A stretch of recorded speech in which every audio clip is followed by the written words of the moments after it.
Cabin mate 24 hours study hall and work space mobile app download చేసుకుని ఇప్పుడే మీ cabin book చేసుకోండి.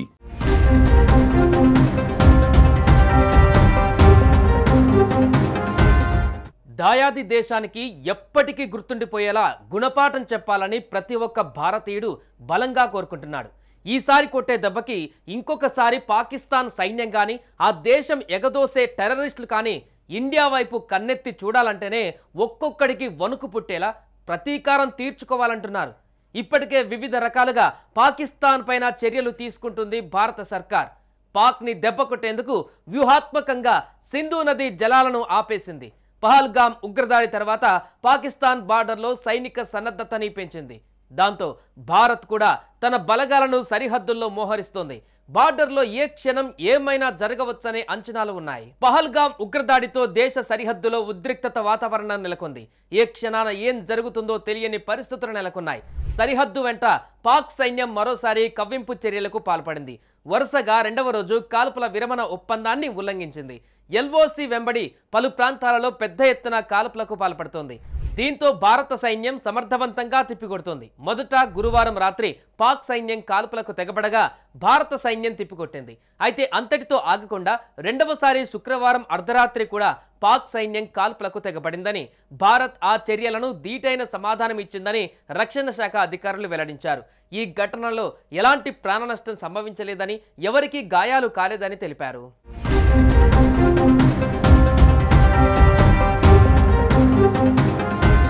ఇదిలా ఉండగా మరోవైపు ఇండియన్ ఆర్మీ ఎక్స్లో సంచలన పోస్ట్ చేసింది. ఎల్లప్పుడూ సిద్ధంగా ఉంటాం అంటూ పేర్కొంటూ జవాన్ల విన్యాసం చేసే దృశ్యాలను షేర్ చేసింది. దేనికి భయపడం, ఏదీ మమ్మల్ని ఆపలేదు, ఎప్పుడూ సిద్ధమే అంటూ తెలిపింది. ప్రస్తుతం ఈ వీడియో సోషల్ మీడియాలో వైరల్ అవుతుంది. మరోవైపు ఎలాంటి పరిస్థితుల్లోనైనా ఎదుర్కొనేందుకు తూర్పు నావికాదళం సిద్ధంగా ఉంది. ఈ నేపథ్యంలో విశాఖలో నేవీకి సన్ రైజ్ ఫ్లీట్కు ఆదేశాలు జారీ అయ్యాయి. తూర్పు నావికాదళపతి వైస్ అడ్మిరల్ పెందార్కర్ ప్రస్తుత పరిస్థితిని సమీక్షించారు. సముద్ర మార్గంలో పెరుగుతున్న ఉద్రిక్తతలను దృష్టిలో పెట్టుకుని అప్రమత్తంగా ఉండాలని ఆయన సూచనలు చేశారు.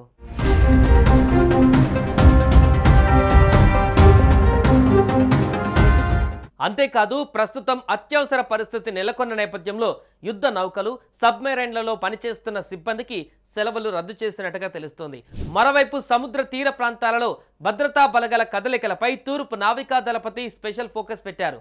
ఇక అరేబియా మహాసముద్రంలో భారత నౌకాదళం అత్యాధునిక aircraft corridor INS Vikrant మోహరించడం ప్రాధాన్యం సంతరించుకుంది.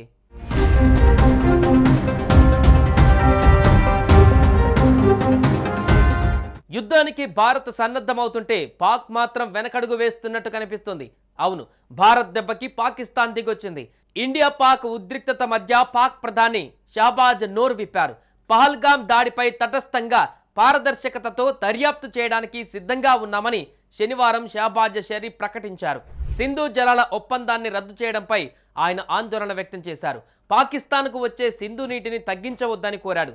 తటస్థమైన పారదర్శకమైన ఏ దర్యాప్తుకైనా పాకిస్తాన్ పాల్గొనడానికి సిద్ధంగా ఉందని పాక్ ప్రధాని చెప్పుకొచ్చాడు.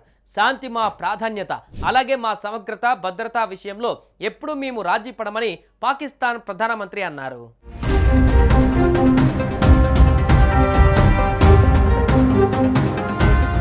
భారత్ దెబ్బకు ది రెసిస్టెంట్ ఫ్రంట్ టీఆర్ఎఫ్ కూడా వెనకడుగు వేసింది.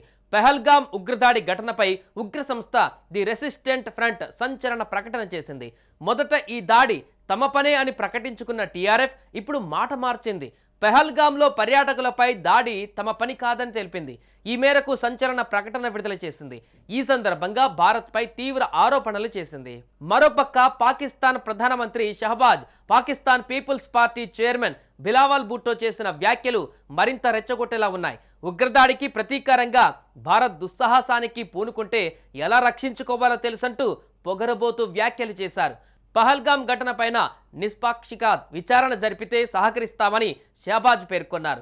సింధు నది పాకిస్తాన్ సొంతమని, ఆ నదీ జలాలను అడ్డుకుంటే రక్తం ఏరులై పారుతుందంటూ బిలావల్ భుట్టో చేసిన వ్యాఖ్యలు మరింత రెచ్చగొట్టేలా ఉన్నాయి. సుమన్ టీవీలో మీ పర్సనల్ అండ్ బిజినెస్ ప్రమోషన్స్ కోసం కింది నెంబర్కి కాంటాక్ట్ చేయండి.